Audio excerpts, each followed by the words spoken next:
కొండ జిల్లా కమలాపూర్ మండల కేంద్రంలో మళ్లీ యూరియా కష్టాలు మొదలయ్యాయి. మండల కేంద్రంలో ప్రాథమిక వ్యవసాయ సహకార సంఘం కార్యాలయం వద్ద రైతులు పడిగాపులు కాస్తున్నారు. గతంలో చెప్పులు, ఆధార్ కార్డులు లైన్లో పెట్టి యూరియా కోసం ఎలా ఎదురు చూసేవారో ఇప్పుడు కూడా అదే పరిస్థితి వారికి దాపురించింది. పనులన్నీ వదిలేసి యూరియా కోసం గంటల తరబడి వేచి ఉండాల్సిన పరిస్థితి వస్తోందని రైతులు ఆవేదన వ్యక్తం చేస్తున్నారు.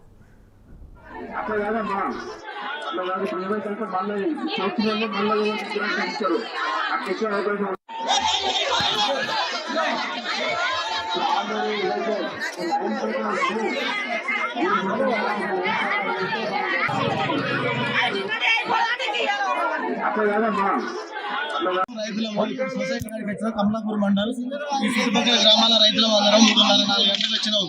ఇప్పటి వరకు నిన్న ఒక పద్ధతి పెట్టి ఆధార్ కార్డు అన్నారు, ఇవాళ పాస్బుక్లు అంటున్నారు. నిన్న 5 బస్తాలు ఇచ్చేది ఇప్పుడు 3 బస్తాలు కూడా ఇచ్చే పరిస్థితి లేదు. మేము పొద్దున 3:30-4 గంటలకు వచ్చినాము. పొలాలు దుండి పని ఉన్నాము. ఇప్పుడు ఇక్కడే ఉంటే మా పొలాల పరిస్థితి ఏంది, మా పరిస్థితి ఏంది? అన్నం లేక ఇప్పుడు 11 అవుతుంది. మేము ఇప్పుడు ఇంటికాడ వచ్చి ఆడోళ్ళు మొగలు వచ్చి ఇక్కడ ఉన్నాం. మేము ఏం చేయాలి? పోయి గవర్నమెంట్ ఏంటి పరిస్థితి ఏంటి?